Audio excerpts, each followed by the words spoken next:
আমি যেহেতু daily blog share করি না তাই তোমরা জানো না, আজকের দিনটা কিন্তু আমার কাছে অনেক কষ্টের একটা দিন।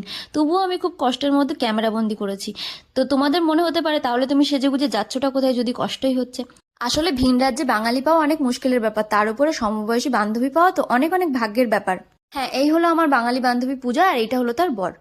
ওর বর এখানে পিএইচডি করতে এসেছে, আর আমার বর তো পুলিশে আছে। দুজনেই খুব ব্যস্ত মানুষ, তাই আমাদের দুটিতে যখন পরিচয় হয়েছিল তখন এক নিমেষে বিশ্বাস করো আমরা দুজন দুজনকে বিশ্বাস করে অনেক গল্প করে ফেলেছিলাম, আর খুব তাড়াতাড়ি আমাদের বন্ধুত্ব গাঢ় হয়ে গিয়েছিল। আজ ওর বর একটা চাকরি পেয়েছে, আর তার জন্যই ট্রিট দিতে আজকে আমাদের ডেকেছিল। ভালো ফ্রেন্ড হিসেবে আমিও মন থেকে চেয়েছিলাম ওর বর তাড়াতাড়ি চাকরি পাওয়া করে সেটেল, কিন্তু যখন চাকরি পেয়ে বলছিল চলে যাবে, সত্যি কথা বলতে কি ভীষণ কষ্ট হচ্ছিল।